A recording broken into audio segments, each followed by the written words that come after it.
I never planned to stop that morning, and I never meant to answer a letter meant for God. The wind was already tearing the valley apart when two small figures appeared on a fence that should have collapsed years ago. Snow cut sideways, wood groaned, and there they were. Twin girls, barely standing, holding out a soaked envelope marked urgent, asking a stranger if he could send it to Santa. He could have ridden on. He should have. Instead, he took the letter, and with it, a house with no smoke, a stove gone cold, two empty bowls, and a woman coughing blood into a cloth she tried to hide. He told himself he was only staying until the storm passed, only long enough to fix a door, only long enough to light a fire. But the future had already shifted its weight. Because by nightfall, someone else would be riding toward that house, and the letter in his pocket was already wet with tears that hadn't been cried yet. Stay with this story until the end. Subscribe for more Western tales of grit and grace. And tell me, what city are you watching from? The wind came first, hard and sideways, dragging snow across the open flats like torn sheets. It rattled the fence rails until the wood cried out, each post groaning as if it had been awake all night, waiting to give up. Two small figures stood balanced on the sagging fence line, boots slipping on the ice-slick rail. They should not have been there. Not in weather like this. Not at dawn, when the light was thin and the cold still had teeth. One of them lifted her arm high, mitten unraveling at the thumb. The other stayed close, fingers locked into her sister's coat, eyes fixed on the white distance. A horse broke through the blowing snow. The man in the saddle pulled hard on the reins, his white horse skidding half a step before finding purchase again. Snow lashed his face. His coat snapped in the wind. He had been riding fast, too fast for this stretch, but something about the fence had caught him. Something that didn't belong. The bolder girl climbed higher, knees shaking, and held out a letter. The paper was soaked through, corners curling, ink running in places. The writing was large and uneven, pressed too hard. At the top, a single word had been marked again and again. Urgent. "Mister?" she called, her voice thin but steady. "Can you send this?" The man did not answer right away. His horse snorted, steam rolling from its nostrils. The girl swallowed and held the letter farther out, as if afraid the wind might steal it.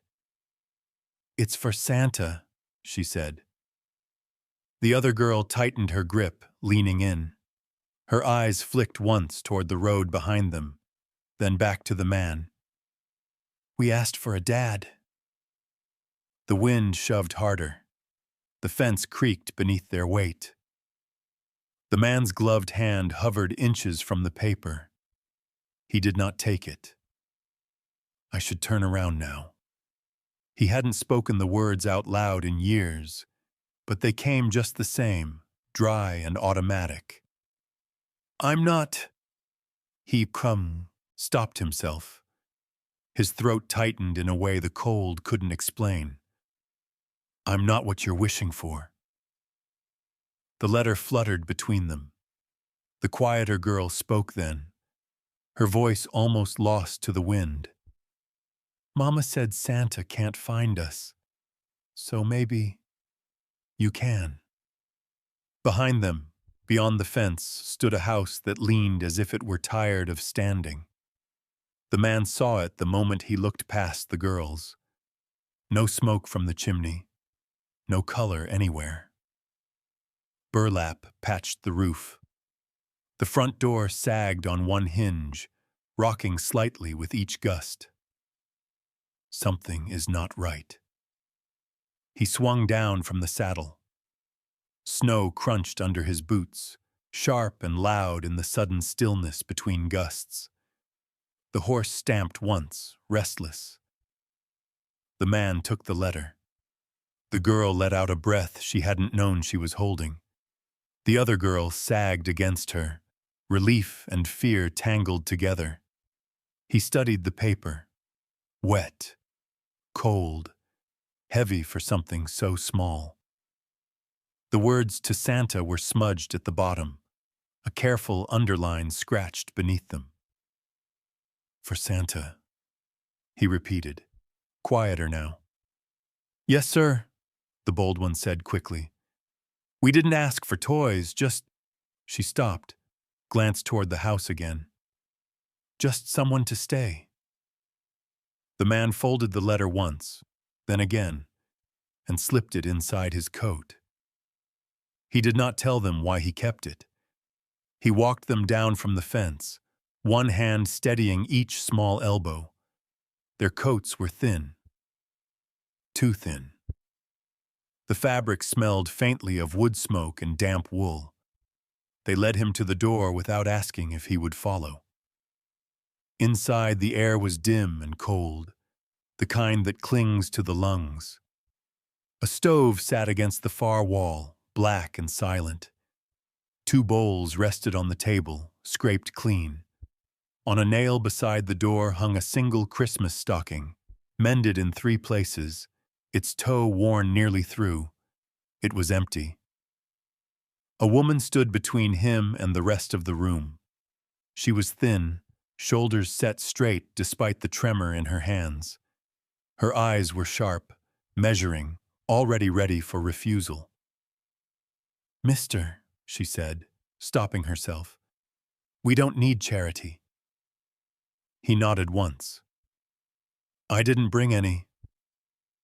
A cough cut through her next breath, deep, tearing. She raised a cloth to her mouth and turned away. When she lowered it, the man saw the stain. It spread across the fabric like a crushed flower. The girls moved at once, one gripping her skirt, the other pressing her face into her mother's side. "Mama," the quiet one whispered, "please." The man crossed the room without asking permission. He knelt by the stove, fingers already working the latch. Cold iron bit through his gloves. He stacked the wood just so. He had done this before. Every night, once. When the flame caught, it was small at first, then steady. The sound of it, soft, alive, filled the room in a way words could not. The woman watched him, jaw tight, pride holding even as her knees shook. "You should rest," he said, not looking at her. She did not answer. He rose and pressed a cup of warmed water into her hand. It trembled. She pushed it back, too fast. The cup tipped. Water spilled across the floor, steam rising like a sigh. He set it right, without comment. Outside, the wind howled again, harder now. Inside, the fire held, and for the first time in years, he did not leave. The fire took hold slow and stubborn, flames licking at the split wood like they were testing its patience. The man fed it just enough to keep it breathing. Not more. Never more than the room could afford. Behind him, the woman sank into the chair by the table. Not collapsing, choosing it. Her hand stayed braced on the edge as if she might stand again at any second. The girls hovered close, unsure where to put themselves now that the storm had followed them inside. The man straightened and finally looked around. 2 bowls sat on the table, turned slightly inward, scraped so clean the glaze shone dull in the firelight. No crumbs, no spoon marks left behind. The kind of clean that comes from being licked empty. He said nothing. The woman noticed his gaze and moved before he could speak. She reached for the small plate near the stove and broke a piece of cornbread in half. The larger piece she pushed back toward herself. The smaller she slid across the table with her fingertips. "Eat," she said to the girls. The word came out firm, final. The bold one shook her head. "You need it." "I'm not hungry." It was a lie told too often to sound convincing anymore. The man stepped closer. "There's more where that came from." Her eyes snapped up. "We don't need—" "I didn't say you did." His voice stayed even. "I said there's more." Silence stretched. The fire popped. One of the girls flinched at the sound, then crouched closer to the hearth, extending a hollow reed she'd found somewhere and blowing softly at the embers. Her lips were blue. The other followed her lead, cheeks puffing with effort, breath coming out in quick white bursts. "Don't," the woman said sharply. "You'll burn yourselves." They froze, reeds midair. The man knelt beside them. He took the reeds gently and set them aside, then adjusted the wood with his bare hands, quick and practiced despite the heat. "Like this," he said. He didn't explain further. The flames rose, steadier now. The quiet girl watched him, eyes wide. "You do that like Papa used to." The woman stiffened. The man felt it then. The shift in the room. Like a floorboard giving under weight you hadn't tested. He did not ask. He stood and crossed to the window. Cold bled through the frame in thin lines you could almost see. He pressed his palm along the edge, feeling where the wind slipped in. "You're losing heat here," he said. She moved fast, blocking his reach. "Please, we don't need you fixing things." He stopped, slowly pulled his hand back. "All right," he said. Another cough tore out of her before she could turn away this time. It bent her nearly double. She waved the girls off with a shaking hand. "I'm fine." She wasn't. The cloth came away spotted again, darker than before. The bold girl reached for the man's coat sleeve without realizing she'd done it. Her fingers were small and cold, clutching hard. "Sir," she whispered. "She's been like this since last winter." The woman straightened, anger flashing bright and sharp. "That's enough."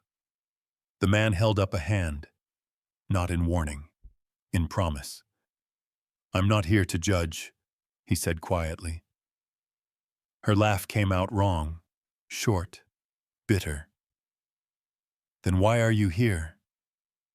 He did not answer right away. "I don't know how to leave anymore." The thought surprised him with its honesty. He crossed the room and hung his coat over the back of the chair where the girls had curled together. They stiffened at first, then relaxed as the weight settled around their shoulders. The smell reached him before the memory did. Soap. Plain. The kind that lingers even when everything else is gone. His hand paused. The woman saw it. Her suspicion sharpened. "That belonged to someone else," she said. "Yes." "Then you should take it back." He shook his head once. "They're cold." The girls clutched the coat tighter, eyes flicking between the two adults like trapped birds.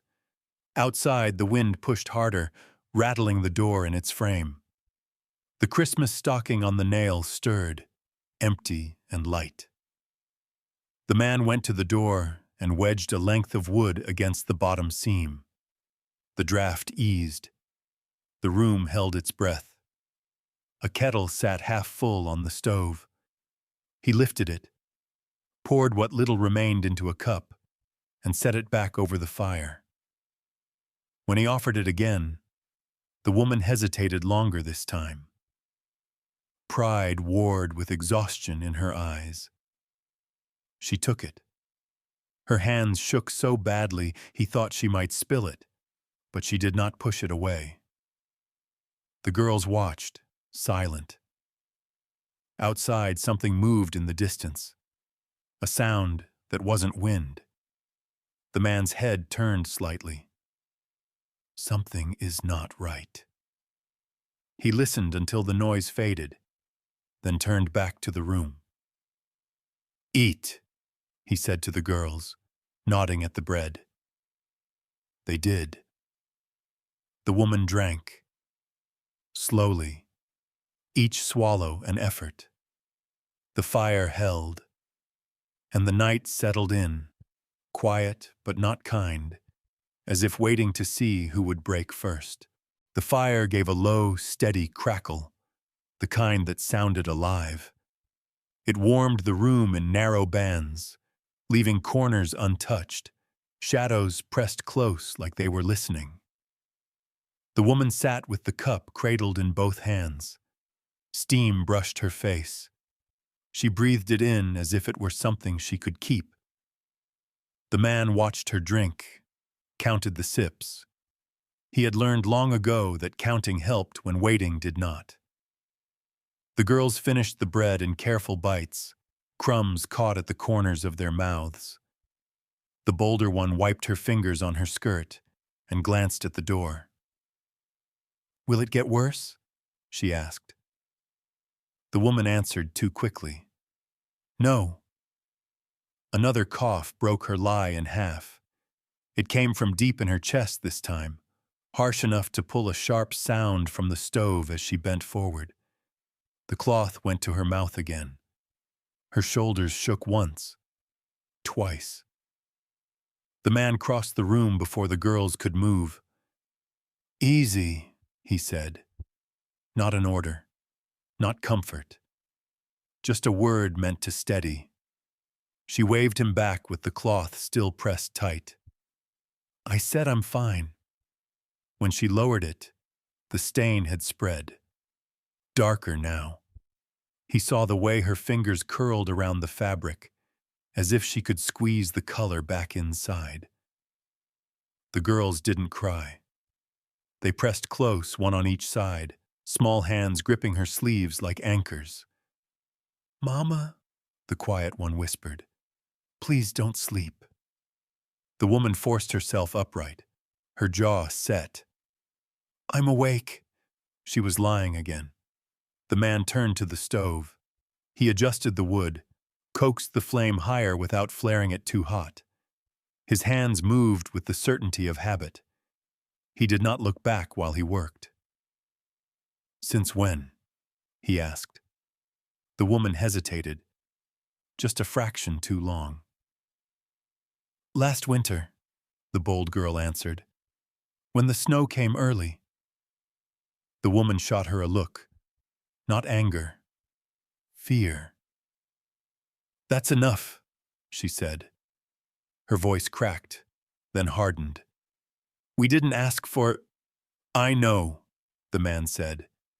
He stood and pressed his palm along the wall near the window. Cold seeped through the boards. He followed it down, tracing the draft to the corner.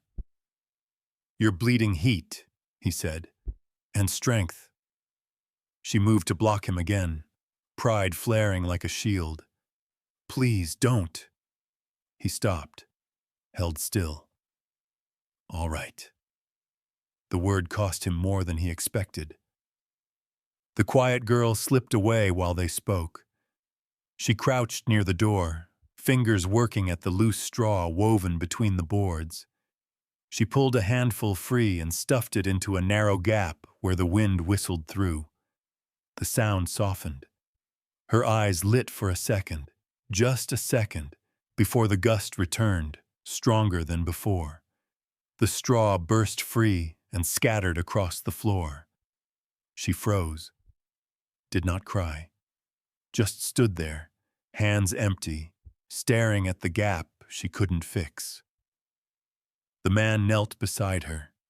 He gathered the straw, added a strip torn from his sleeve, and pressed both into the crack. He wedged them tight with the edge of a boot heel. The wind quieted.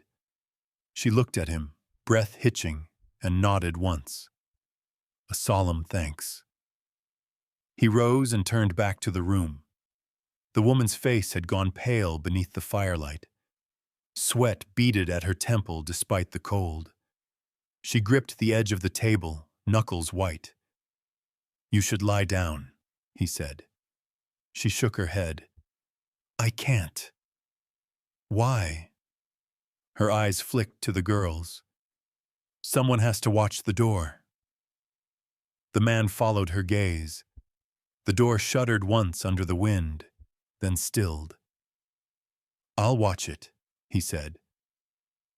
She studied him, measured his weight, his boots, the way he stood with his back half turned, placing himself between the door and the rest of the room without meaning to.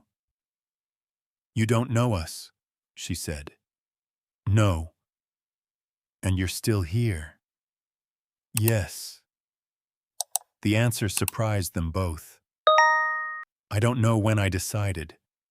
The thought came uninvited, heavy and true. He took a folded cloth from his pocket and held it out.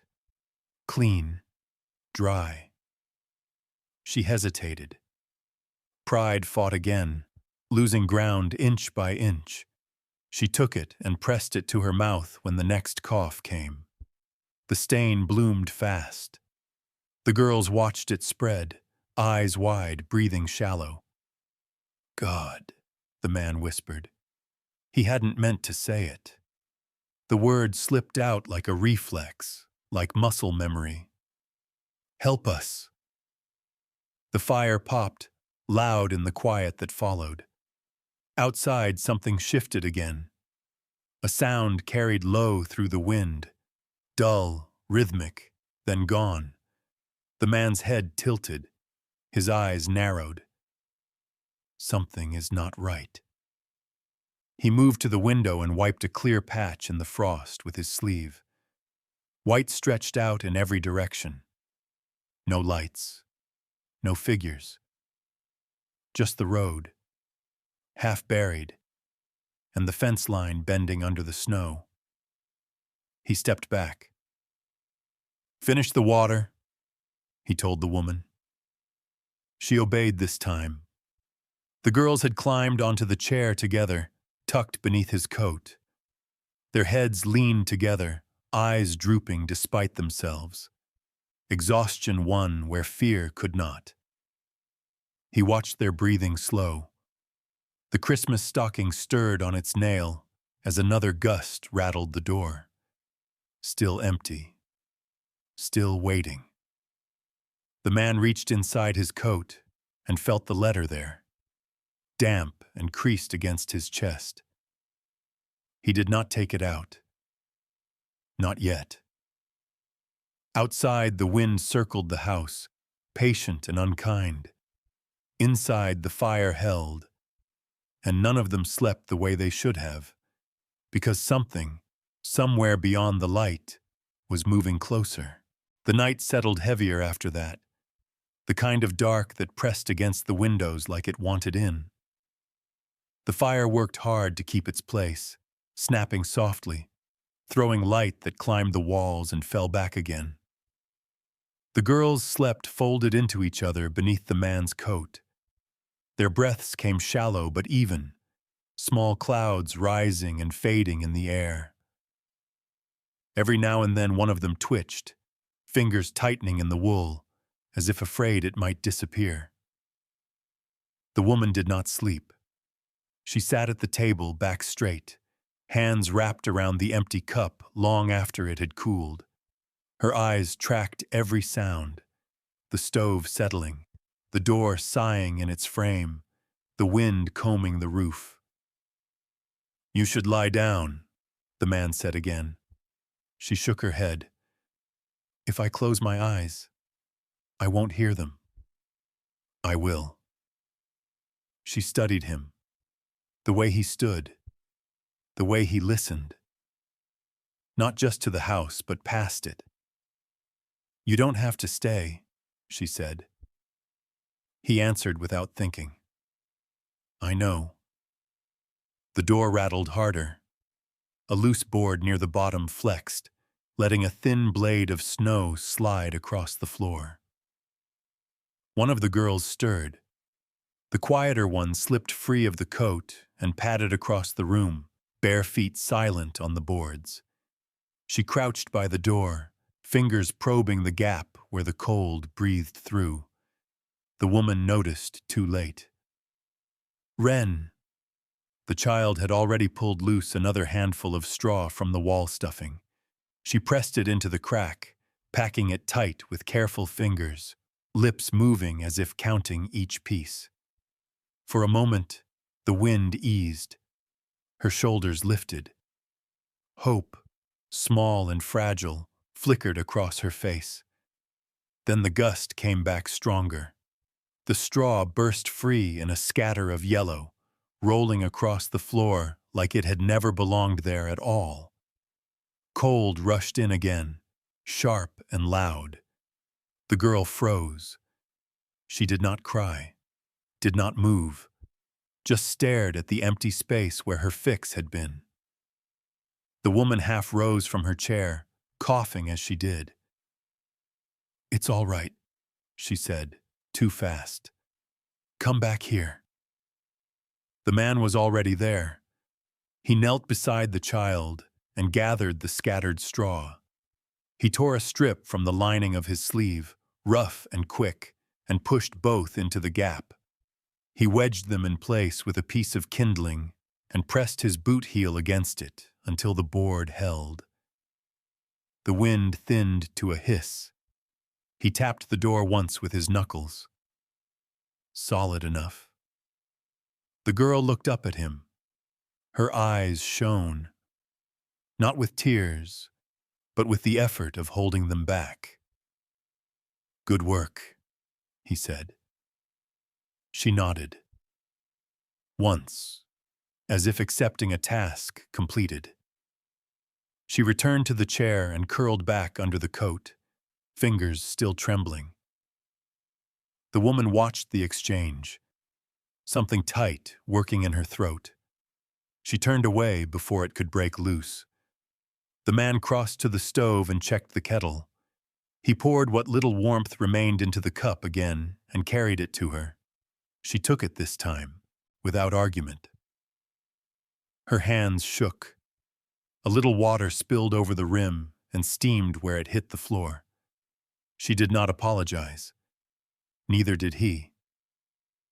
You've got a leak in the roof, he said, glancing upward. A slow drip had begun near the stove, tapping once every few seconds. Her shoulders sagged. I know. He took a board from the corner, measured it with his eye, and set it in place with a wedge and a nail he found on the sill. The dripping stopped. Silence filled the space it left behind. The woman swallowed and pressed the cup to her lips. She drank in careful sips, eyes closing with each one like she was bracing herself against pain. When she finished, she held the cup out to him. Thank you, she said. The words sounded unused. He took the cup and set it aside. You're almost out of wood. I know. I can bring more. She stiffened. We don't... I know, he said again. I'll bring it anyway. Outside, the wind shifted direction. The sound changed. Deeper, heavier. The man moved to the window and wiped a circle clear with his sleeve. Snow swallowed the world beyond the glass, but the road was still there, a pale scar cutting through white. Far off, something dark moved across it, then disappeared. His jaw tightened. Something is not right. He turned back to the room. Listen to me, he said quietly. If someone comes, you don't answer the door. The woman's eyes sharpened. Why would anyone come? He did not answer that. Just promise me, he said. You stay back. You keep the girls behind you. A beat passed. She nodded once, reluctant, afraid, but listening. The girls slept on, unaware. The Christmas stocking swayed gently on its nail, empty toe brushing the wall with each breath of wind. The man reached inside his coat again. His fingers closed around the letter. Damp. Soft. Waiting. Outside, the storm did not move on, it settled in, and with it came the quiet certainty that whatever had been circling the house was only testing the ground, not leaving. The hooves didn't come again right away. That was the cruel part. The waiting. The way the wind held its breath and made every board in the house sound like a confession. Beck kept his face turned toward the doorframe, working as if the only enemy in the world was a loose knot. He fixed the brass hook higher, where a child's hand could reach but not snag it by accident. Then he tied the twine in a clumsy-looking loop on purpose, something small fingers could pull without thinking. A bell would come later. For now, the loop was a promise without words. June stared at it, then at him. Mr. Beck, you gonna stay? Marin's head snapped up. June. The warning wasn't for the child. It was for him. Marin didn't like questions that begged. She didn't like how a girl could hand a stranger a prayer and call it normal. Beck didn't answer June. Not yet. He listened again, eyes narrowed, measuring the silence outside like distance. Nothing. The wind rose again, steady, filling the gaps it could find. Snow brushed the window in soft, relentless strokes. Wren crept closer to the table and touched the wet letter as if it might vanish. Her finger left a small, clean streak through the damp. Don't, Marin said, too sharp. Then softer, because the girl flinched. It'll tear. Wren pulled her hand back quickly, guilt rising in her throat like a swallowed sob. She looked at Beck with wide, cautious eyes. Beck watched the child's fingers, raw at the tips, nails bitten down, a small cut across one knuckle. The kind of hands that didn't get to be 6. He moved to the chair where his coat hung and reached into an inside pocket. His fingers found cloth, soft, worn, folded small. He hesitated a beat. I shouldn't. Then he pulled it out anyway. A child's coat. Small, sheepskin lined. The seams were hand-stitched, careful and old. It wasn't a gift bought from a store.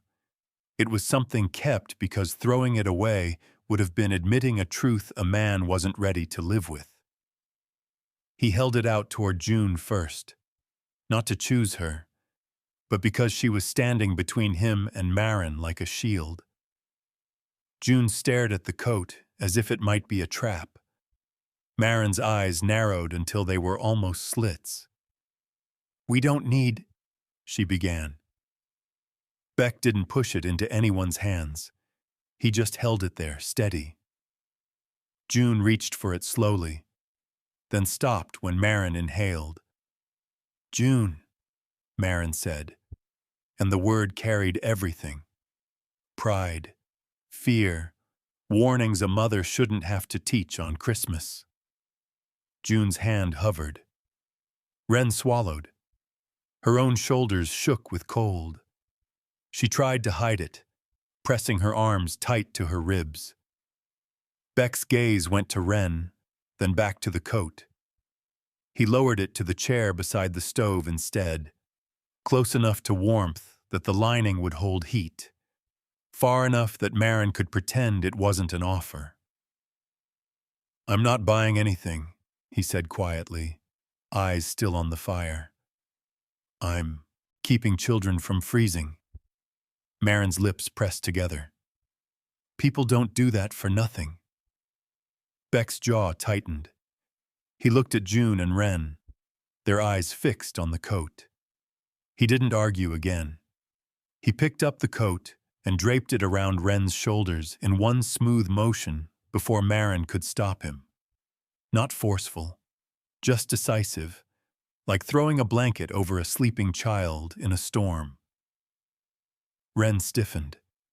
Then the warmth hit her. She sucked in a breath, and her face crumpled for half a heartbeat, almost a sob, before she swallowed it down. Her small hands clutched the edges of the coat tight at her chest, as if someone might rip it away. Beck's nostrils flared. The coat smelled faintly of old soap. Not fancy perfume, not money, just soap. The kind used to scrub small faces clean before bed. It stopped him, not in a dramatic way, just a pause in the middle of motion, like a man hitting a stone under snow. He blinked once, hard. Marin saw it, the smallest crack in his armor. Her voice came colder. "Whose coat is that, Mr. Holleridge?" Beck lifted his chin. "It's a coat."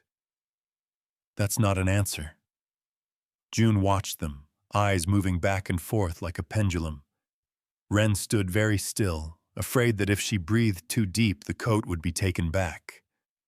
Beck could feel the weight of their stares. Marin's suspicion wasn't cruelty. It was survival. In a place like this, kindness always had a hook. He could have told the truth. He could have opened the old wound and let it bleed on the floor with everything else. But the truth wasn't warmth. So he did what men like him did when they didn't know how to be gentle. He took the blame instead. "I found it," he said. Marin's eyes flashed. "On the road?" Beck met her gaze. "In a chest. A long time ago." The words were enough to tell her he was lying. Not about the coat being old, about where it came from. She heard the shape of grief in the gap. June's shoulders lowered a fraction. Wren's fingers loosened just enough to show he could breathe again. Marin stepped closer, not toward Beck, toward her daughters. Her hand touched Wren's shoulder, feeling the sheepskin, the warmth. "You can't take this," she said, voice rough. Wren flinched like she'd been slapped. June's eyes filled, quick. "Mama." Marin's gaze stayed hard. "We don't owe anyone." Beck's mouth tightened. He wanted to snap back, to tell her he didn't want debt. He wanted life. Instead, he looked at the wet letter on the table.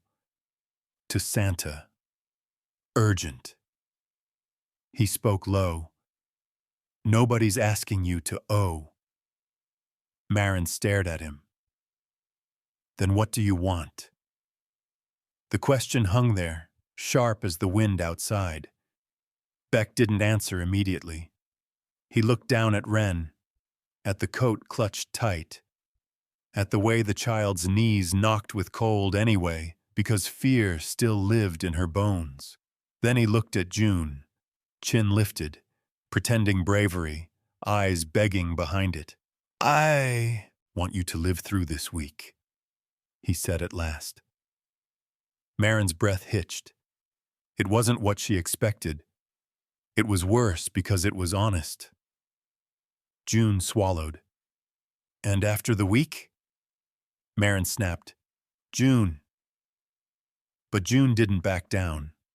She watched Beck like she could will him to be the answer Santa never was. Beck's gaze went past them to the dark chimney, to the empty stocking outside swaying on the nail. He could have left. He should have. And for a moment, he almost felt his body lean toward the door out of old habit. Run before you lose anything again. "I don't know if I can survive another funeral." He shut the thought like a door.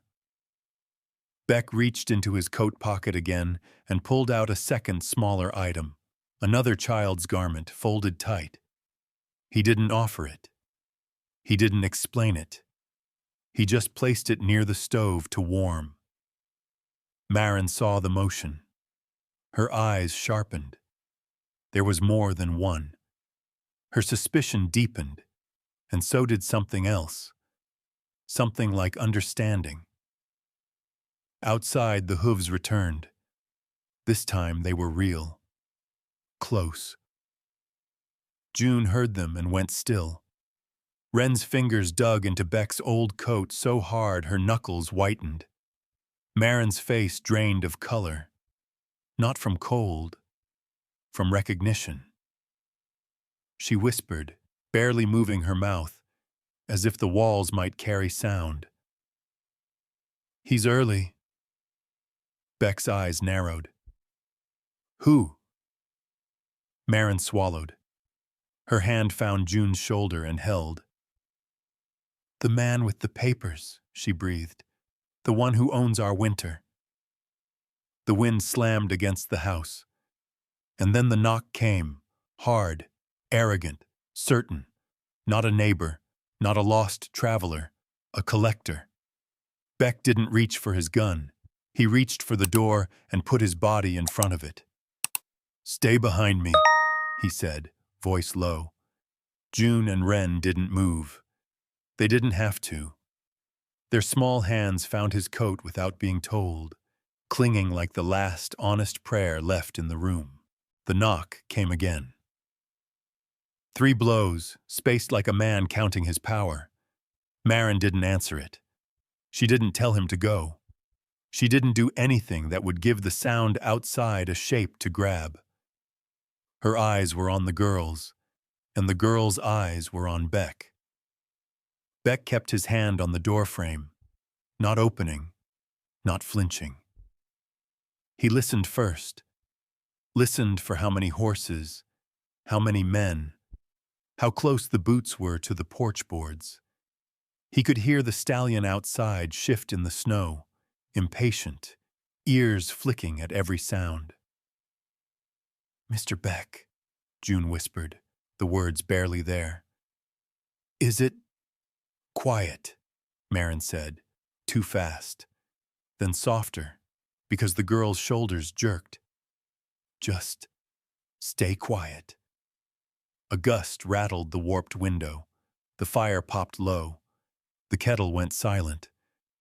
Beck turned his head just enough to look at Maren. "How many?" Maren's throat worked. "Usually 2, she murmured. "Sometimes 3. He likes witnesses." Beck nodded once. He didn't ask the name. He didn't need it to know what kind of man was waiting on the other side. The knock didn't come a third time. Instead, a voice slid through the crack under the door. Smooth as oil, loud enough to be heard, calm enough to sound like law. "Mrs. Holt," the man called. "It's Christmas. Don't make me stand out in the cold." Maren's face tightened like she'd been slapped. June's eyes widened at the word Christmas, as if that should have meant mercy. Wren lifted a hand to her mouth, then dropped it again, afraid of making noise. Beck leaned closer to the door, but still didn't open it. He kept his voice low when he answered, not shouting, not bargaining. "She's not receiving visitors today." A pause. Then the voice outside chuckled, soft. "And who might you be?" Beck didn't give his name. Names were hooks. "No one who's stepping aside," he said. Silence stretched, heavy. Then boots moved on the porch. Slow steps, deliberate. A man circling, testing boards, testing fear. The kind of man who knew poor houses had weak doors and weaker rights. Maren's hands clenched at her sides. She looked like she wanted to rush forward, to throw herself at the problem and end it the way desperate people end things. by offering their own throat. Beck saw it. He cut his gaze to the girls. "Back room," he murmured. Marin shook her head, barely. "We don't have—" Beck's eyes flicked to the floor near the pantry. A seam in the boards. A faint scuff mark. Not obvious unless you'd spent your life noticing what people tried to hide. He had. He moved without announcing it, stepped to the pantry, and dropped to one knee. His fingers found the edge of the hidden hatch. He lifted it just enough to show darkness below. Marin stared, startled despite herself. "You've got a cellar," Beck said quietly. Not a question. A fact. Marin's mouth opened, then closed. Pride wanted to ask, "How do you know?" Fear didn't have time. Another bootstep creaked outside, closer to the window now. Beck looked at the girls. "Down," he whispered. "Now." June swallowed hard. Her chin lifted as if she would argue out of stubbornness. Then the wind moaned through the cracks, and the house answered with a groan like it was tired of holding secrets. June's courage faltered. Wren didn't hesitate. She slid to the hatch and peered into the dark, eyes huge. Beck offered his hand. She took it like it was the only solid thing left. Marin grabbed June's shoulders, guiding her, but June twisted once, trying to look at the door, trying to be older than 6. "Mama," June whispered, voice trembling. "What if—" Marin's jaw clenched. She leaned close, words barely formed. "God is watching," she breathed. And it sounded like faith and apology both. "Go." June climbed down, stiff as a board. Beck lowered the hatch slowly after them, leaving a thin crack so air could move. He didn't slam it. He didn't make it a punishment. He turned back toward the table. The letter lay there, wet and wrinkled, the word urgent shouting in childish ink. Beck picked it up and tucked it into the inside pocket of his shirt, close to his chest, where paper could stay warm and where a man could pretend he wasn't protecting a prayer. Then he heard it. Soft. Almost nothing. The tiniest sound from beneath the floor. Wren's breath. Fast, panicked, trying not to be heard. Beck crouched, put his mouth near the crack of the hatch, and spoke so quietly the girls would have to lean close. "Stay," he whispered, "no matter what you hear." A pause. Then June's small voice, thinner than smoke. "Yes, sir." Beck straightened. He looked at Marin. She was still standing by the stove, refusing to hide, chest rising and falling in tight, controlled breaths. Her eyes were wet, but her spine was steel. "I won't crawl," she whispered. Beck didn't argue. He didn't force her. He only stepped closer and lowered his voice. "Then stand behind me."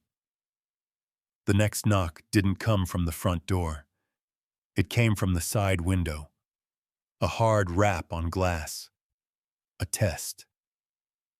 Marin flinched. Beck moved fast, crossed the room and pressed his palm to the window frame, feeling the draft, feeling how loose it sat. He grabbed the slat he'd used earlier and wedged it tight, then shoved a chair beneath the sill for weight. Outside, a shadow passed over the warped pane. "Mr. Holleridge," the voice said, now closer, amused. "I know that horse." So he did know the name. Beck's jaw tightened. He kept his eyes forward, shoulders squared. Marin's gaze snapped to him, sharp, accusing. "You brought this here," her eyes said. He didn't deny it. He didn't apologize either. Apologies didn't stop men with papers. He crossed to the stove and opened the small drawer beneath it.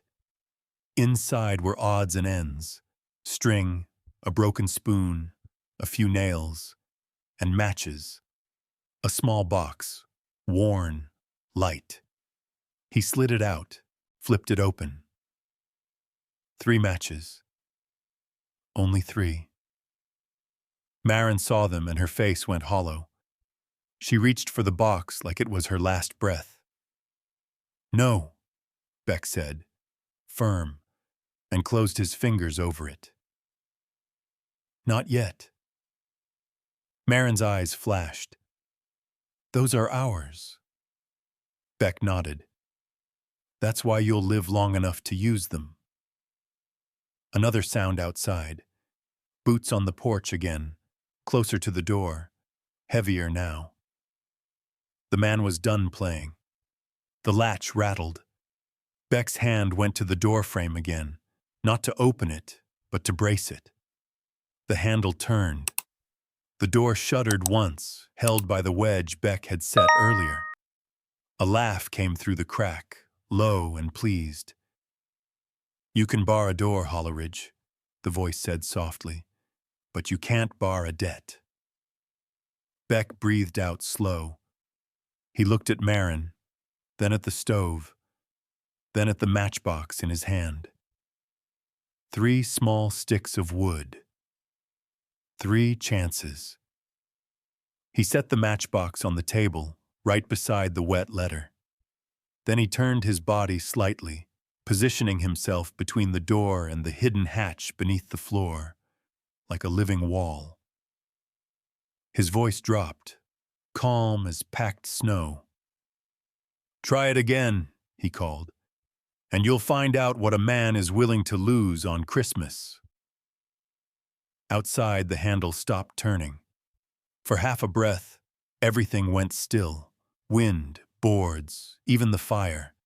Then something scraped against wood. Not the latch, a tool. A man starting to pry his way into a poor woman's home like God wasn't watching. And beneath Beck's boots in the dark, 2 small children held each other's hands and tried not to cry loud enough for Winter to hear. The pry bar bit the door like a tooth. Wood groaned. The wedge Beck had set held for a breath, then slipped a fraction as the frame flexed. Snow blew in through the widening crack, thin needles of cold that found skin and made it ache. Maren's hands rose as if she could push the door shut with her palms. "Don't," Beck murmured, not looking at her. "Stay back." Her eyes flashed. "It's my house." Beck's voice stayed calm. "That's why." Outside, the man worked in silence now. No more smooth talk, no more holiday manners. Just metal against wood. A collector didn't pray. He measured. Beck glanced down toward the floor seam by the pantry. He could almost feel the girl's breath under his boots, small, frantic, trying to disappear. He shifted 1 step, covering the hatch with his stance. The door gave another inch. Then the prying stopped. A soft chuckle came through the crack, close enough to sound like it was inside the room. "You've got hands like a rancher," the voice said, "but you're standing in the wrong doorway." Beck didn't answer. Maren swallowed. Her eyes darted once, toward the table, toward the wet letter, toward the matchbox with 3 sticks left like 3 prayers. Then she made her choice. She moved fast, not toward the door, toward the old trunk beneath the window. Beck's head snapped. "Maren!" She ignored him. Her fingers found the latch and yanked it open. The trunk smelled of damp cloth and cedar that had lost its fight. Inside were folded rags, a mended shawl, a child's slate, a pair of small boots being held together by hope, and papers. Maren's hands shook as she dragged them out. She threw them onto the table in a messy stack, then flattened them with her palm like she was pinning a snake. "Here," she said through her teeth. "This is what he wants." Beck's eyes dropped. A promissory note, ink heavy, official, stamped, interest terms scratched in smaller writing like a trap hidden in tall grass. A bold line near the bottom. Due by year's end. The words might as well have been a blade. Beck's jaw tightened. He could hear the man outside breathing now, patient as hunger. Marin's voice went low, fast, ashamed and angry in the same breath. "My husband borrowed from him, for tools, seed, medicine." Her fingers curled at the edge of the paper until it creased. "He signed when he couldn't even sit up straight." Beck looked at her sharp. Marin didn't meet his eyes. She stared at the paper like it was the only thing in the room worth hating. "The interest is near triple," she whispered. "I paid what I could. I sold what I could. I—" Her throat worked. "He doesn't want payment. He wants the land." A scrape of boots outside, closer again. The voice came soft, pleased. "Mrs. Holt, I know you're in there." Marin's shoulders rose and fell. "He said if I don't pay—" She swallowed the rest. Pride refused to put the words into the world. Beck finished it anyway, voice flat. "He takes the house." Marin nodded once, sharp. "And the girls?" Beck asked. Marin's lips pressed together. Her eyes flicked toward the floor seam, as if she could see through wood. "He already told the sheriff," she breathed, "that I'm not fit." Her voice cracked on that phrase, and she crushed it back down. "He wants them sent east." A thud of metal outside. The pry bar struck again. Beck felt something cold open in his chest, not from weather. "Orphan train," Marin whispered, and the words fell like stones. Above them, the empty Christmas stocking swung on its nail, unseen but present, like God's question hanging in air. Beck's hand clenched into a fist on the table. The paper trembled beneath his knuckles. He didn't like men who used law like a gun.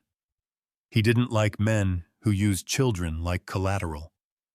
Outside, the pry bar stopped again, as if the man was listening to the weight of what he'd done. Then, another voice farther back, uncertain. "Pike," someone muttered. "Just take the door and be done." So there were at least two. Marin's eyes snapped to Beck. "You need to go," she whispered. "He won't stop if you're here. He'll make it worse." Beck met her gaze. "Worse than orphan trains?" Marin flinched.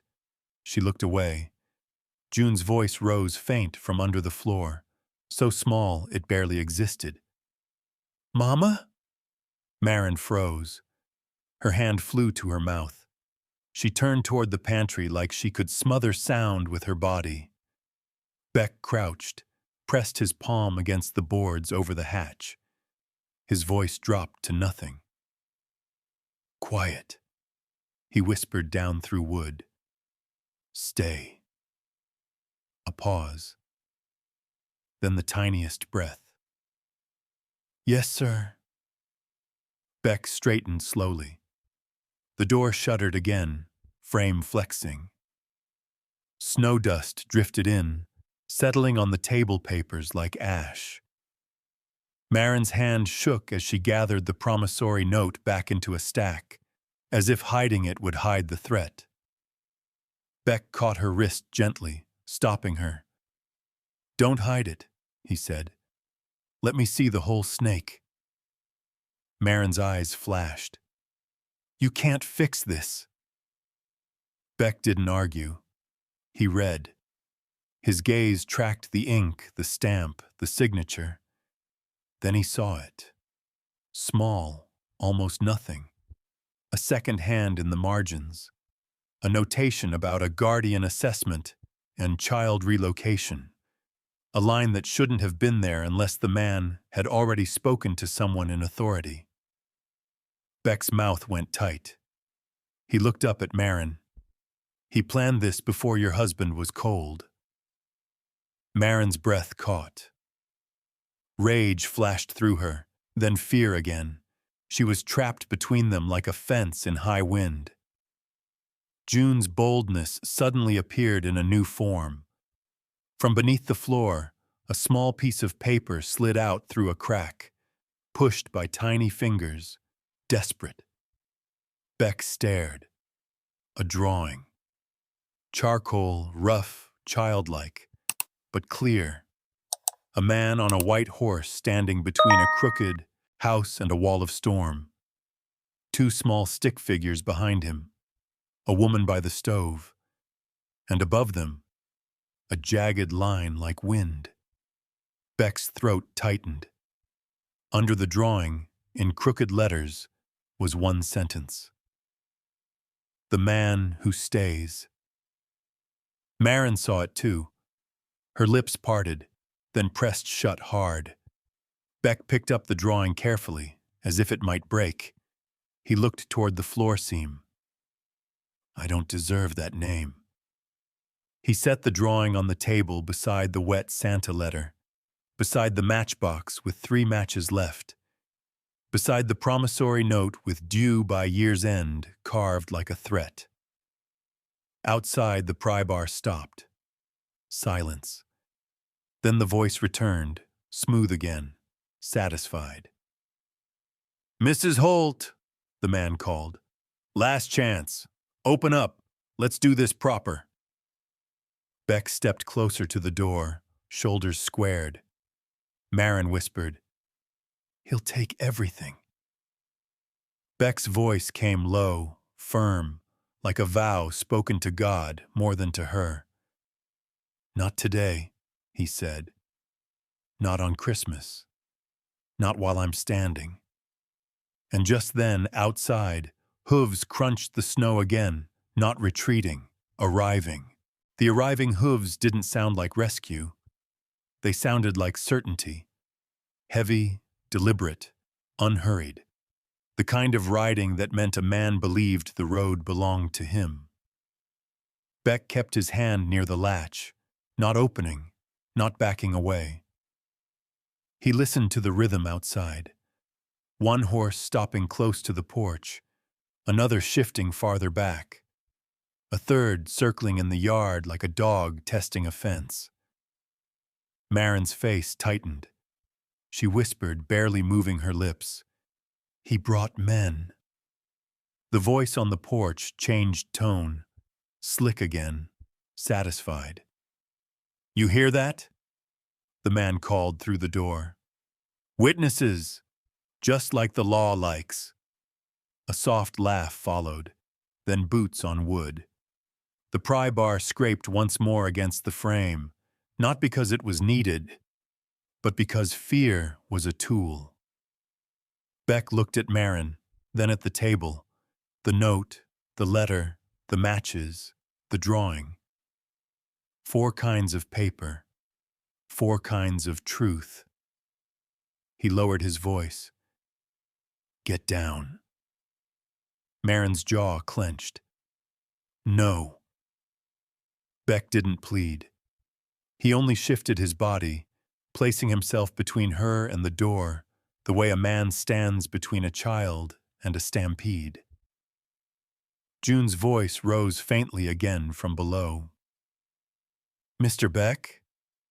Wren's breath fluttered like a trapped bird. Beck crouched by the pantry seam and spoke through the boards, voice as soft as a prayer. Stay, he whispered. No matter what you hear, I'll come back. A pause.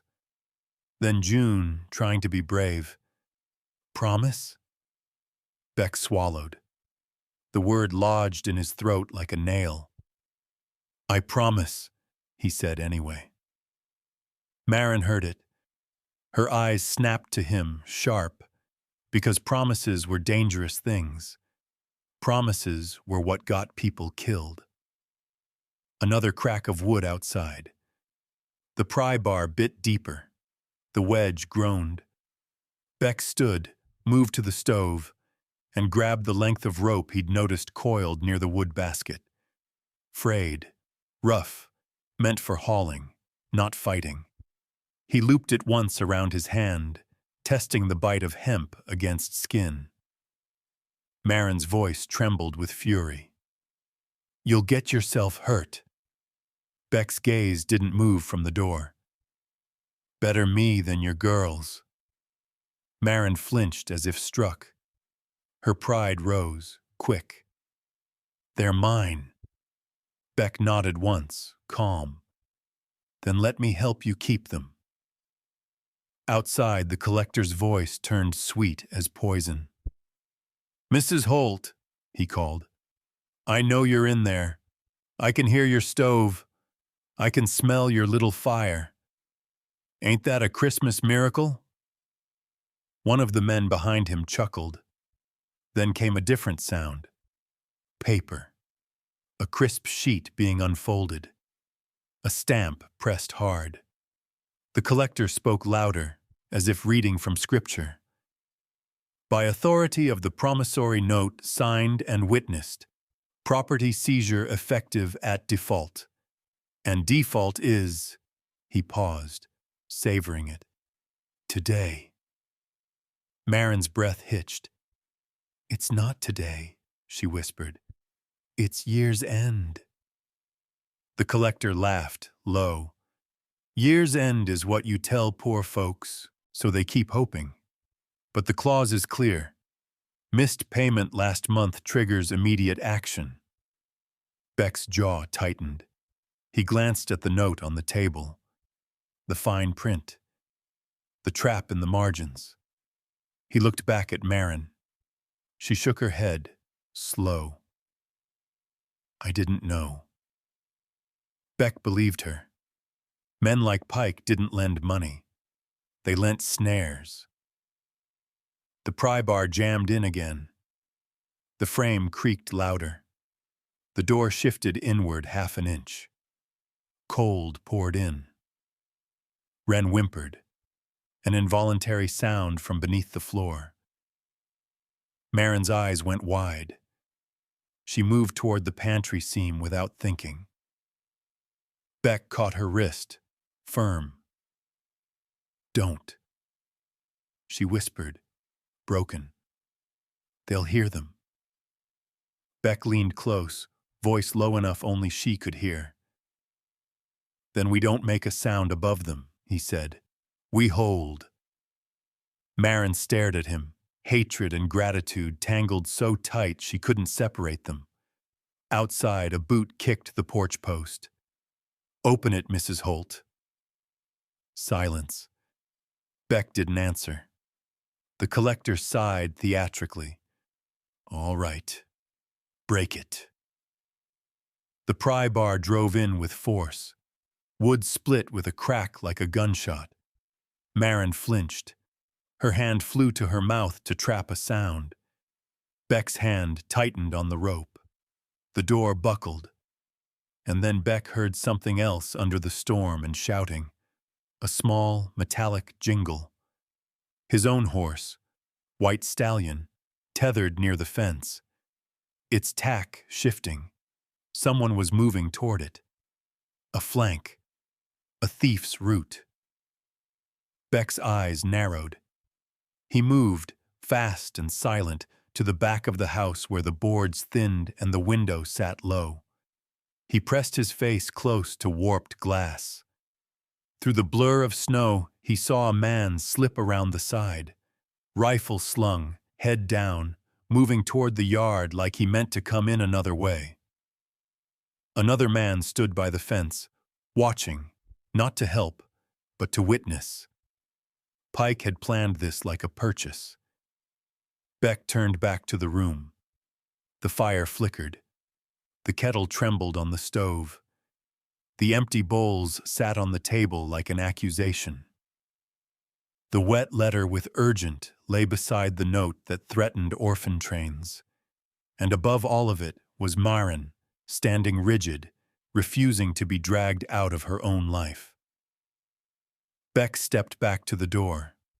The pry bar came in again. The door gave. A wedge of daylight, white snowlight, split into the room. A gloved hand shoved through, testing. Beck swung the rope up in his fist. He didn't strike yet. He waited. He waited for the hand to commit, for the shoulder to follow, for the moment a man crossed the line where mercy ended. I prayed for a sign once. This is it. The door burst inward with a groan. A thick-set man stumbled through first, coat dusted with snow, face red from cold and arrogance. He grinned as if he'd won something. Beck moved. The rope snapped out, looped clean around the man's ankle in one practiced sweep. Beck yanked hard. The man's feet flew out from under him. He hit the floor with a heavy crack that shook the table. The matchbox skittered. One match spilled loose and rolled unlit, stopping near the hearth. The man cursed, scrambling. Beck planted a boot on the rope, pinning it. He hauled the free end tight and tied a knot fast, hands moving from memory, not thought. The man thrashed. Beck's fingers slipped once in the wet rope. Blood streaked across his knuckle where the hemp bit skin. He didn't stop. The knot cinched. Outside, the collector laughed, delighted. Well, well, look at you. A figure stepped into the doorway. Tall, coat dark, hat low. His voice was smooth as it had been through the cracks. Beck Holleridge, the collector drawled, as if tasting the name. Meddling in a woman's debts on Christmas. Maren's shoulders shook. Beck could feel it, her fear spiking, her pride cracking. June and Wren didn't make a sound below, but Beck felt their panic in the floorboards. The collector's eyes flicked past Beck, toward the pantry, toward the seam. Beck stepped sideways, blocking it fully. The collector smiled without warmth. You got more in there, don't you? Beck's voice dropped, calm as packed snow. Step inside, he said, and you'll find out what I'm willing to lose. The collector's smile widened. Behind him, another man moved around the porch post, lifting a rifle. And then, sharp as lightning, came a crack. Not from Beck, a warning shot from outside, splintering the porch rail so close to Beck's head that a shard of wood flew into the room like a knife. It sliced past Maren's cheek. A thin line of blood appeared, fine as thread. Maren gasped, one small sound she couldn't swallow. Below the floor, June's breath caught, and in that instant, Beck knew the storm had stopped being weather. It had turned into men. Maren touched her cheek and looked at her fingers. Red. Just a scratch. But it was enough. Enough to make June and Wren go perfectly silent beneath the floor. Enough to make Maren's breath come sharp, fast, fighting not to turn into panic. Beck didn't look at the blood. He looked at the man holding the rifle outside, and then at the collector in the doorway. The collector's smile didn't even flicker. Careful, he murmured, as if he was watching a clumsy child. You'll damage the property. Maren's eyes flashed with rage. Property? She hissed. Beck's voice cut low and steady. Get back. Maren didn't move. Her pride rose like a wall. She stepped forward, shoulders squared, standing beside Beck instead of behind him. Her breath shook, but her spine didn't. This is my home, she said, voice cracking once, then hardening. You don't get to... The collector lifted a hand, casual, silencing. "Mrs. Holt, you've had your time. I'm done pretending this is about kindness." He nodded toward the man tied on the floor, still struggling, rope biting into his ankle. "Looks like you've made it about violence instead." Beck tightened his grip on the rope end. His knuckles were slick with blood where hemp had cut him. He didn't loosen the knot. Outside, the rifleman shifted his aim, muzzle tracking Beck's chest. Beck didn't reach for a gun. He didn't have one in his hands. Not yet. He kept his body between the doorway and the pantry seam like his ribs were made for it. The collector stepped closer, boots crunching on the threshold snow. His coat smelled wrong in that room. Spice and cologne, too expensive for weather. A ring glinted on his finger, thick and heavy, like a stamp. He lifted the folded paper in his hand and shook it once. "This land is mine," he said, easy. "By law, by signature, by default." Marin's mouth opened to deny it. Beck spoke first. "Not yet." The collector chuckled. "Soon enough." He glanced toward the table, toward the note, the wet Santa letter, the matchbox, the child's drawing. His eyes paused on urgent, amused. "Santa," he said softly, like he was savoring the joke. "How sweet." Marin's face tightened with shame and fury. June's brave little ink didn't deserve that kind of laugh. Beck's voice dropped colder. "Leave." The collector's smile widened. "You can't order me out of my own property, Hollowridge." Then he leaned in, close enough that Beck could see the fine frost on his lashes, could smell the cologne cutting through smoke. "And you can't stop what's coming," he murmured. "Not with rope, not with pride, not with Christmas prayers." Marin's breath hitched. Beck felt it, her body leaning toward sacrifice. The old, desperate math. If I give myself, maybe they'll spare the girls. She took one step toward the door. Beck's hand shot out, caught her sleeve. "Marin," he warned low. Her eyes, cut to him, wild. "If I go with him?" "No," Beck said. One word. A boundary. The collector watched them like entertainment. "Ah," he said softly. "A hero." The rifleman outside shifted again, impatient. "Pike," he muttered. So that was the name. Pike lifted a hand without turning. "Hold." Then he looked at Beck, mild as a preacher. "Beck Hollowridge, rich as you are, you sure do choose poor hills to die on." Beck didn't flinch. "Some hills are worth it." Pike's eyes flicked to Marin's cheek again, to the thin bloodline like a thread. "You see what happens," Pike said to Marin, voice sweet. "Accidents, weather, men. You can't control any of it. But you can control one thing." Marin swallowed. "What?" Pike smiled. "You can hand me the girls." Silence hit the room like a blow. Under the floor, something shifted. Tiny movement, the scrape of a shoe against dirt. Marin froze. Beck's voice turned to stone. "You won't touch them." Pike sighed as if disappointed. "Then you force me to do this the ugly way." He nodded once to the rifleman. The rifle came up. Beck moved before thought could catch him.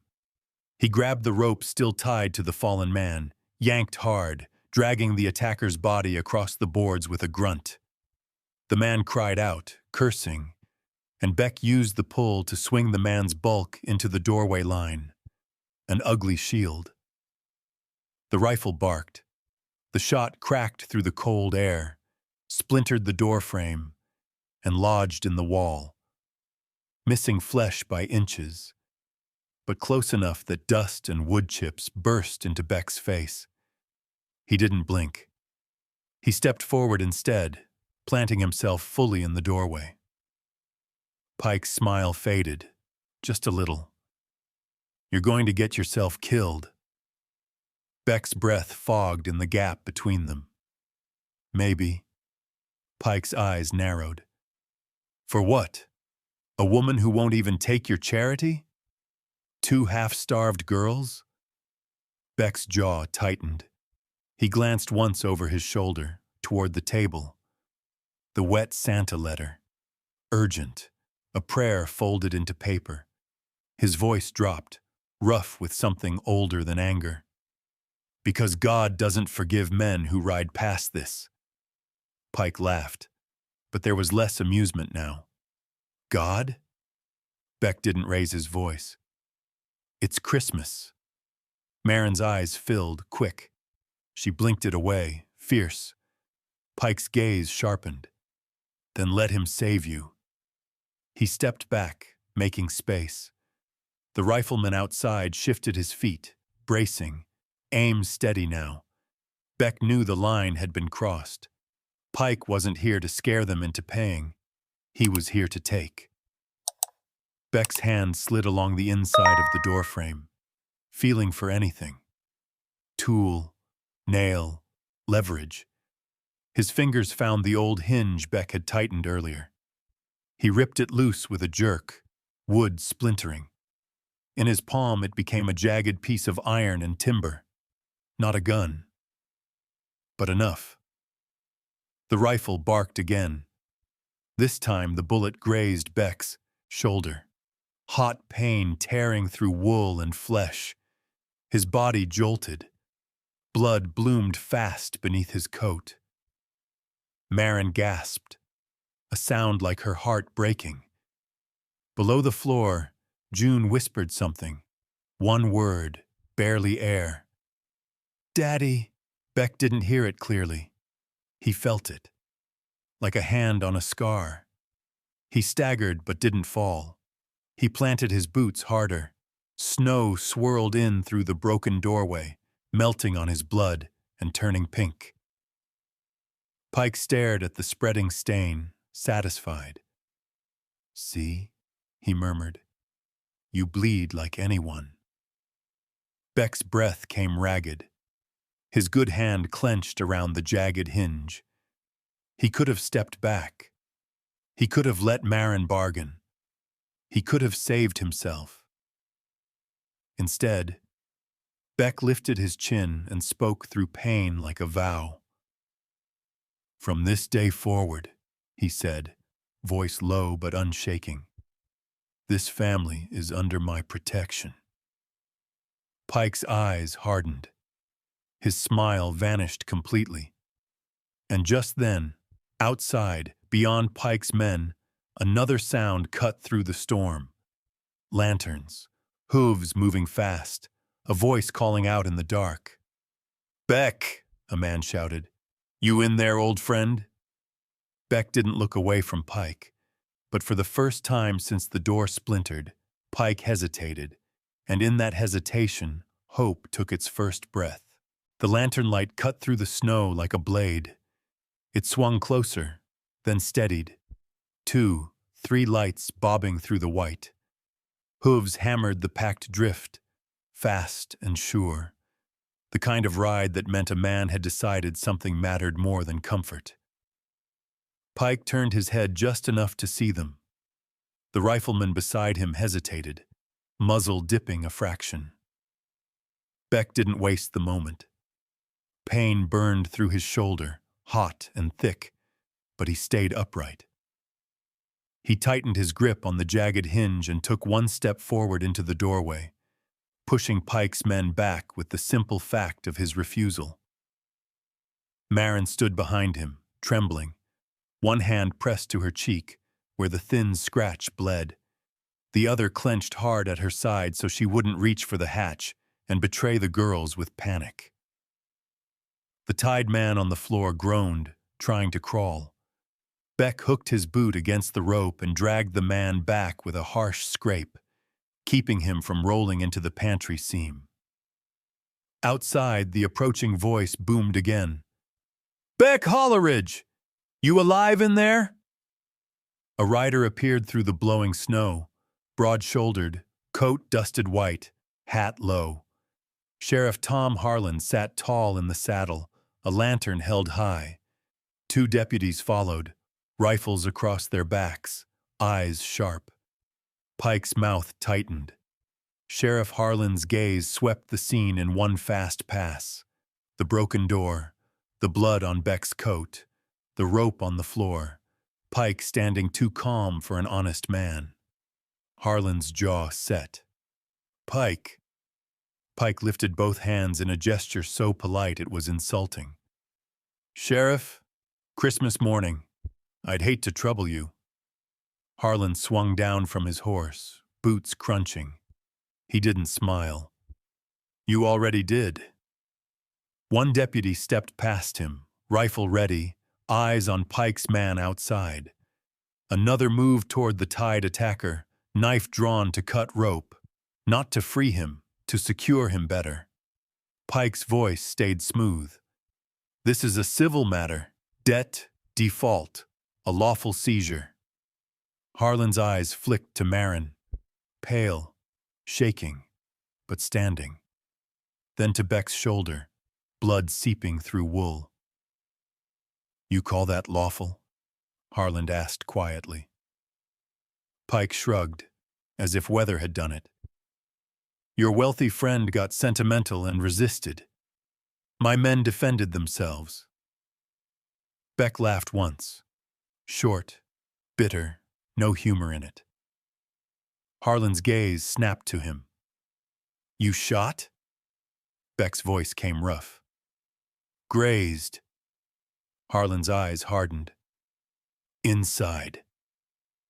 He stepped forward, forcing Pike back from the doorway with nothing but his badge and the fact he wasn't afraid to use it. Pike moved, but his smile stayed. "Sheriff," Pike warned, still polite, "you don't want to make enemies of men who keep records." Harlan didn't blink. "And you don't want to make enemies of men who keep graves." Pike's smile faltered a fraction. Then he recovered, eyes cutting toward Marin. "She's behind," Pike said softly. "She signed." Marin flinched. Beck turned his head slightly. "Marin." Marin's voice came out thin, broken by pride. "I didn't sign the way he says." Silence. Harlan's eyes narrowed. "Explain." Marin swallowed, throat working like she was swallowing glass. "My husband. He was dying." Pike came with papers. He said it was for seed, for tools, for medicine. My husband couldn't hold the pen. Her voice cracked once, then steadied in stubbornness. "I guided his hand. I pushed the ink where it needed to go because my girls were crying and he couldn't breathe and winter was already at the window." Pike clicked his tongue like disappointment. "Listen to her," he murmured, "admitting fraud on Christmas." Marin's face flushed with shame and fury. "It wasn't fraud.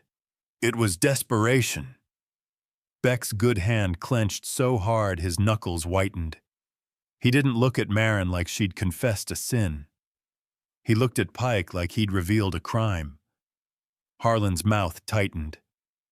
"So you exploited a dying man," he said, voice low. "And you're proud you've got ink to prove it." Pike's eyes turned cold. "You'll need more than sermons, Sheriff. The law is the law." Harlan nodded once. "And the law has a jail."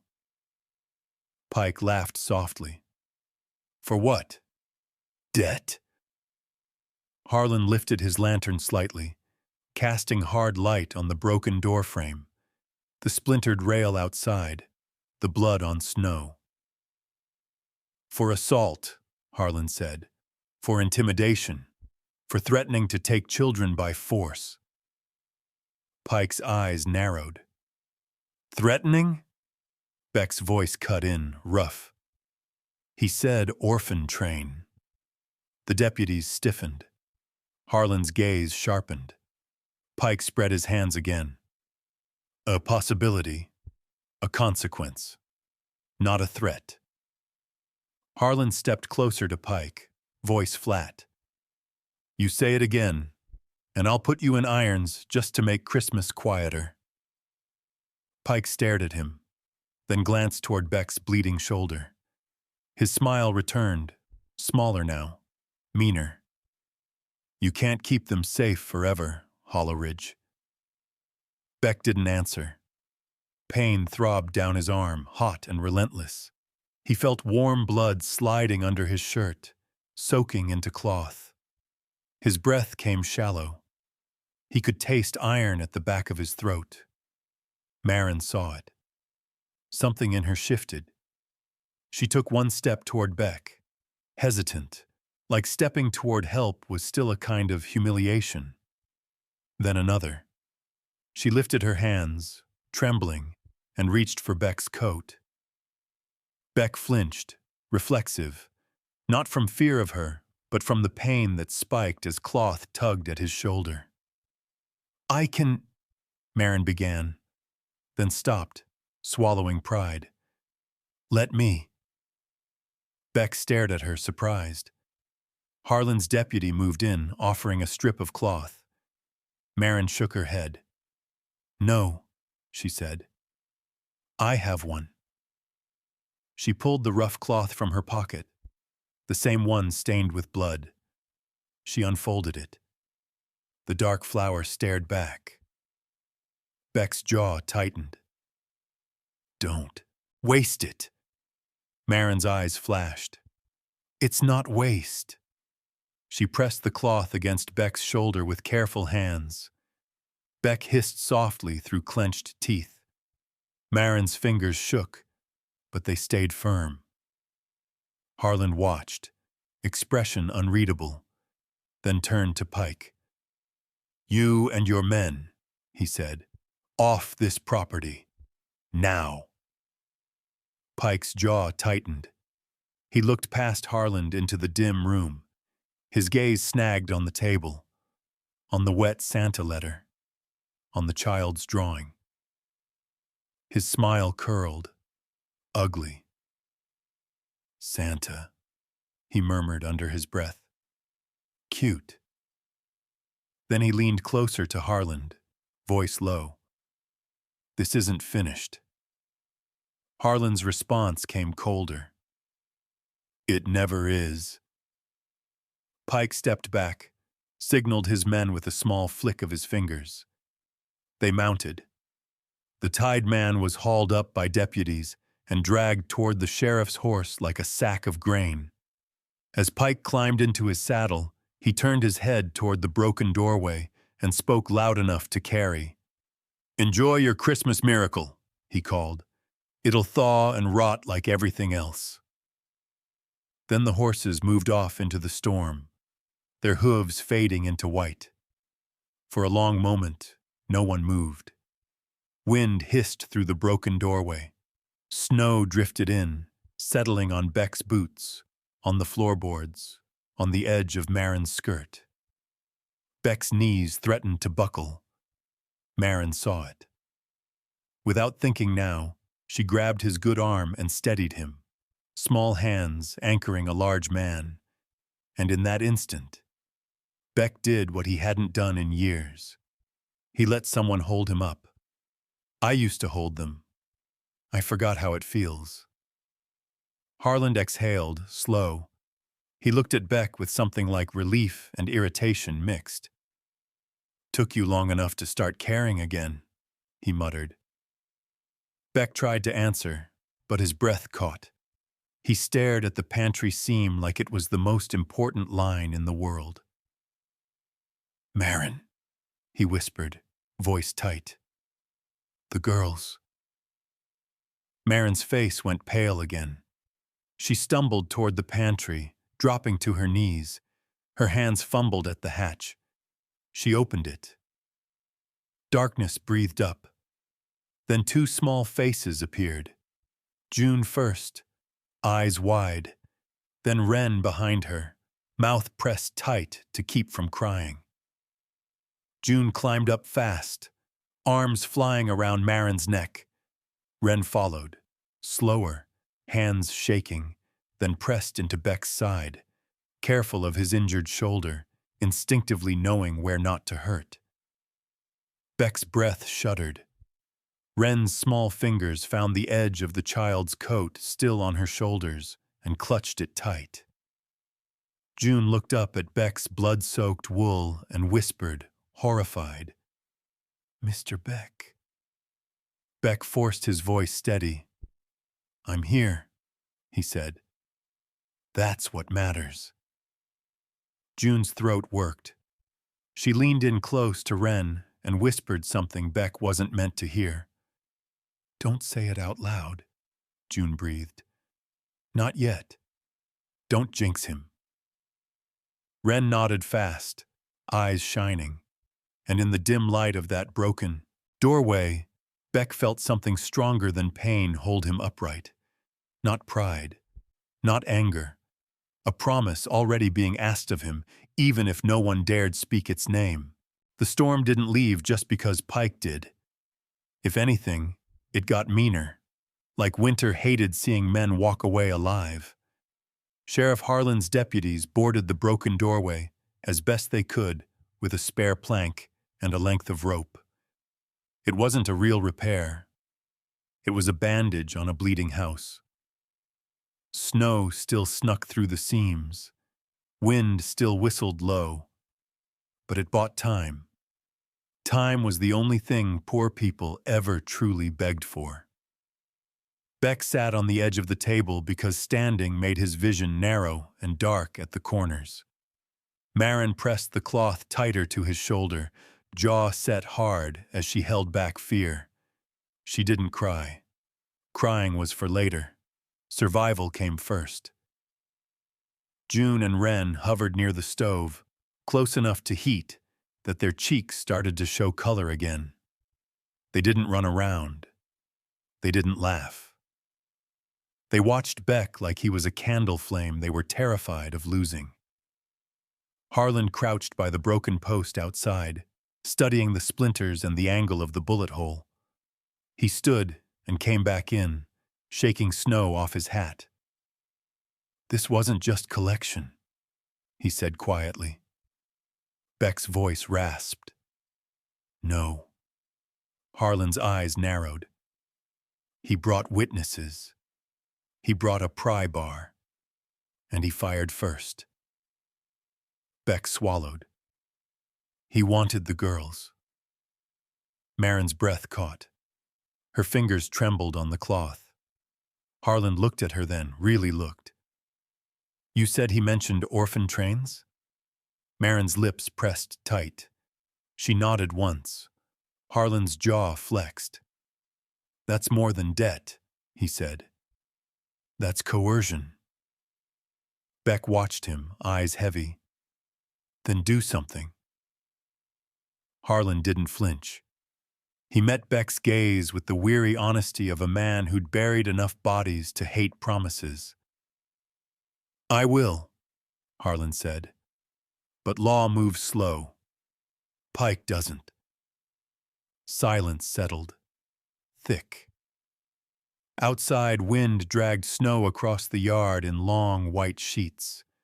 Comet stamped at the fence, restless. The world felt wide and empty again, like it could swallow a house whole. Marin's voice came sharp, sudden. "They'll come back." Harlan nodded. "Maybe tonight, maybe tomorrow, but yes." June's face went pale. She stepped closer to Wren and slipped her hand into her sister's like it was a rope. Wren squeezed back hard. Beck shifted, pain spiking. He winced, but didn't groan. Harlan saw it. "You need a doctor." Beck shook his head. "Not here." Marin's eyes flashed. "You're bleeding." Beck's voice stayed low. "I've bled before." It was the wrong thing to say. June's shoulders sagged. Wren's mouth tightened, fighting tears. Marin's hand clenched at Beck's shirt. "Don't talk like that," she whispered, fierce. "Not in front of them." Beck stared at her, surprised by the command. Marin didn't look away. She held his gaze like she was holding a door shut. "Not in front of them," she repeated. Beck swallowed hard and gave a small nod. Harlan exhaled. He looked past them to the pantry hatch, still open, a crack like a wound. "You can't stay in this house," he said. Marin straightened, pride rising like armor. "We have nowhere else." Harlan's gaze flicked to Beck. "You do." Beck's jaw tightened. He didn't answer immediately. June's eyes widened. Wren's fingers dug into her coat. Marin's voice came cold. "No." Harlan held up a hand. "Not forever," he said.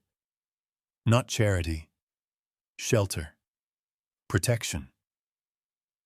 Marin's eyes narrowed. "Protection costs." Beck's voice cut in, rough. "It costs blood," he said, and touched the edge of his bandage with his good hand. "I already paid some." Marin flinched. Then her gaze fell to his shoulder again, to the soaked wool, to the cloth in her hand that was already spotted with new red. June's voice came out, trembling. "Mama, we can just—" Marin snapped, too fast. "No begging." June swallowed hard, eyes shining. Beck watched the child's face crumple and smooth itself back into stubbornness. He felt something twist in his chest.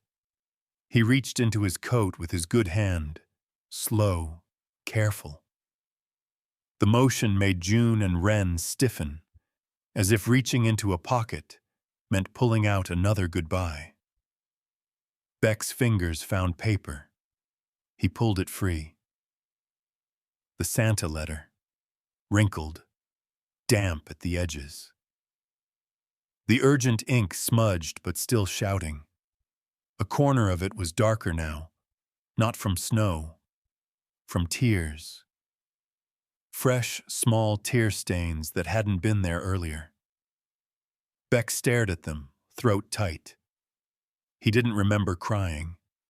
He remembered breathing too hard, eyes stinging, snow in his lashes, blood in his sleeve. Maybe that counted. He unfolded the letter slowly, smoothing it with his palm on the table the way a man smooths a wound before stitching. June sucked in a breath. "That's ours." Beck nodded once. Marin's eyes sharpened. "You read it?" Beck shook his head. "Not yet." Harlan looked between them, puzzled. Beck's voice dropped. "Because if I read it—" He swallowed. "I'll have to answer it." June's lower lip trembled. She pressed it between her teeth, fighting herself. Wren stepped closer, small feet padding silent on the boards, her eyes fixed on the paper like it was a living thing. Beck held the letter above the table, not giving it away, not keeping it either, just letting it exist. Marin's voice came thin. "You don't owe us." Beck cut her off, gentle but firm. "I know." Harlan shifted, clearing his throat. "Beck," he said quietly, "your place is warm. Pike won't try you there the same way. Not with me riding by." not with deputies on the road. Beck's gaze stayed on the letter. June whispered to Wren, so low it was almost nothing. "If he goes, don't say it." Wren nodded fast, eyes wet. Beck heard them anyway. He didn't pretend he didn't. His breath shook once, then steadied. He folded the letter carefully and slid it back into his inside pocket, close to his chest, where a prayer belonged. Then he stood, slow, painful, but upright. Marin's hands flew out, instinctively steadying him. Beck didn't pull away this time. Harland watched, expression unreadable. "You sure?" Beck nodded once. He looked at Marin. "Pack what you can carry," he said. "Nothing more." Marin's pride flared. "I'm not moving into your—" Beck held her gaze, voice low. "You're not moving into anything," he said. "You're stepping out of a trap." Marin's breath hitched. She hated that he was right. June grabbed a small bundle of rags from the trunk. Wren moved toward the stove, then paused and picked up the matchbox. 3 matches. She held it like treasure and looked at her mother. Marin nodded, once. Wren tucked it into her coat pocket carefully. June spotted the drawing on the table, the man on the white horse standing against the storm. Her fingers hovered. Then she snatched it quick and shoved it into her dress like it was the only good thing left in the world. Marin saw it and didn't stop her. Beck moved to the door, testing the plank barrier. Outside, the storm shoved snow at him like it wanted him to turn back. He looked at the girls. "On the horse," he said quietly. "Hold tight." June's eyes widened. "All 3 of us?" Beck nodded. "All 3. Wren looked up at him, lips parting. The word tried to come out. "Daddy." But June's hand squeezed hers, a warning, and Wren swallowed it back down, eyes shining with fear of jinxing a miracle. Beck stepped out into the snow first. He didn't look back. Not because he didn't care. Because if he looked back at that little broken house, empty stocking swinging, boards splitting, blood on snow, he might remember too clearly what it meant to lose. And this time, he wasn't going to be late. Outside, Harlan swung into his saddle and called to his deputies, voice sharp through wind. "Ride with him," he ordered. "No gaps. Not tonight." The hooves started up. The storm tried to swallow them, but Beck kept moving forward, one hand on the reins, the other pressed tight to his wounded shoulder. And inside his coat pocket, the damp Santa letter warmed against his heart like a living promise. The ranch rose out of the storm like something that refused to kneel. Timber walls thick as a man's chest. Windows glowing soft with lamplight. Smoke lifting steady from the chimney, straight and stubborn against the wind. Beck hadn't seen it from this angle in years. Hadn't brought anyone home through a blizzard since the winter everything ended. June felt it before she said it. "It's warm," she whispered. Wren leaned forward against Beck's back, fingers buried in his coat, breathing him in like he was proof the night could be trusted. They crossed the yard with snow biting at their boots. Harlan peeled off with his deputies, circling wide, rifles slung but ready. He gave Beck a single nod from the saddle. "I'll ride the line till dawn," he called. "If Pike so much as sneezes, I'll hear it." Beck lifted a hand in thanks, didn't turn around. He pushed the door open with his shoulder. Warmth rolled out like a held breath finally released. The house smelled of pine smoke and old wood. Clean, quiet, not empty, just unused, like a heart that had learned to keep its doors shut. June slid off first, boots hitting the floor with a soft thump. She stared at the space like it might disappear if she blinked too hard. Wren followed more carefully, still clinging until Beck gently set her down. Marin stepped inside last. She stopped just past the threshold.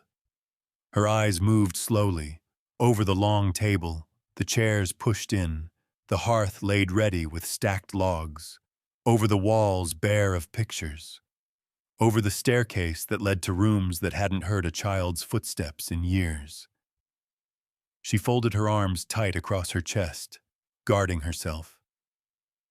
"This isn't temporary," she said. Beck closed the door against the wind and slid the bolt home. The sound landed heavy. "No," he said. "It isn't." June turned, startled. Wren's head snapped up. Marin's voice sharpened. "Then say the rest." Beck didn't rush it. He crossed to the hearth and knelt, striking a match. Flame bloomed, caught, spread. He added wood with the same careful hands he'd used in the little house, hands that remembered how to build warmth without wasting it. "I won't own you," he said, "and I won't keep you because you're scared." Marin swallowed. "You stay because you choose to," Beck went on, "and because it's safer here. That's the truth." June edged closer to the fire, palms out, eyes wide at the heat. Wren crouched beside her, copying the motion, shoulders finally loosening. Marin watched them soften, watched their breath slow. "And the cost?" she asked quietly.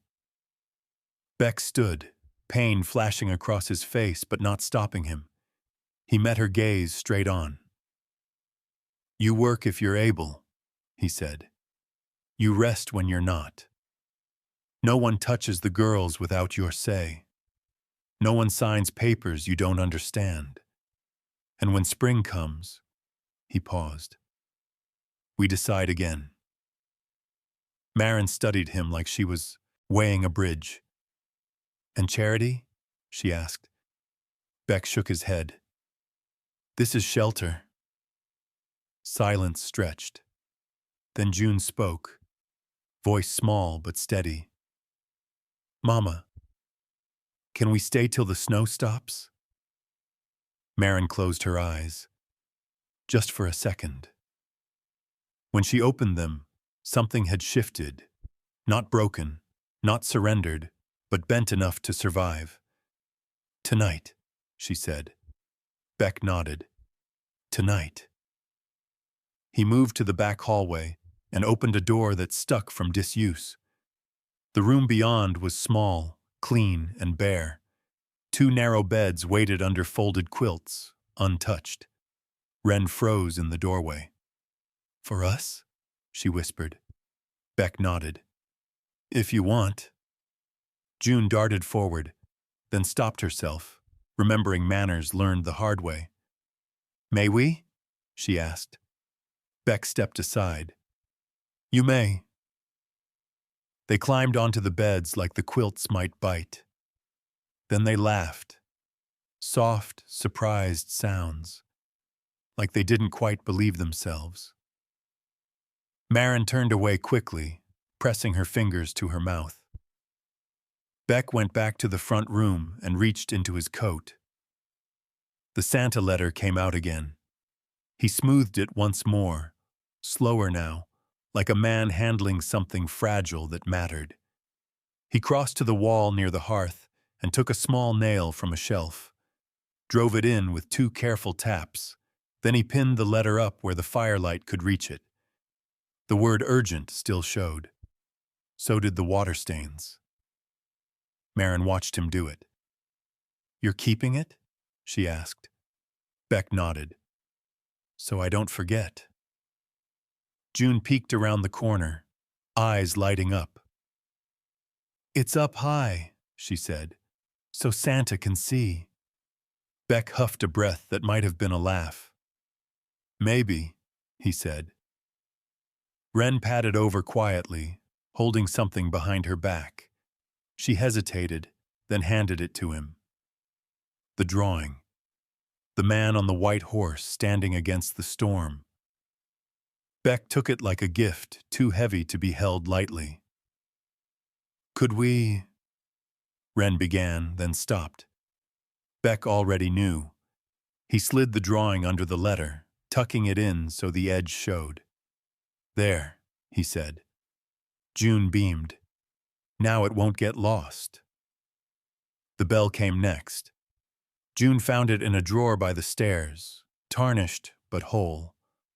Wren fetched a length of twine and tried to tie it. Her fingers fumbled, knot crooked and loose. Beck crouched beside her. May I? He asked. Wren shook her head fast. I can. She tried again. The knot held, ugly and stubborn. She hung the bell outside the bedroom door and stepped back. So you can hear us, she said. Beck nodded, throat tight. Later, after stew warmed their bellies and the girls' eyes finally drooped, Beck carried them up the stairs one by one. They curled together on one bed, still close enough to share heat, habits hard to break. As he tucked the quilt up to their chins, June murmured something in her sleep. Wren stirred. Beck leaned closer. The word came out this time. Soft. Shaky. Bah. Beck froze. The house creaked around them. Fire popped. Downstairs. Wind scraped the shutters. He didn't correct her. He didn't answer either. He just laid his hand gently over the small backs, steady and real, and stayed until their breathing evened out again. Downstairs, Maren stood by the hearth, watching the flames. Beck joined her, careful with his shoulder. They asleep? She asked. Yes. She nodded once. Thank you, she said, and the word cost her something. Beck looked at the fire. I'm the one staying, he said quietly. I should be the one saying it. Maren studied him in the firelight. This man who hadn't run, who hadn't bargained with pity, who'd turned a letter meant for Santa into a promise to the living. Outside, the storm eased. Not gone, just quieter. On the wall, the letter fluttered once in the warm draft, pinned firm beneath the nail. Below it, in a child's careful hand, a new line had been added in charcoal. Santa didn't forget us. He sent us a home. Beck read it and closed his eyes. For the first time in years, he didn't feel the house holding its breath. It was breathing with him. As the snow finally loosened its grip on the valley, the house no longer stood silent. The fire stayed lit. The door stayed closed against the wind. And for the first time in many winters, no one inside wondered if they would be alone when morning came. This was never just a Christmas story. It was a reminder that life does not end when loss arrives. Sometimes it waits quietly, until a hand reaches out, until a choice is made to stay, until a heart remembers how to open again.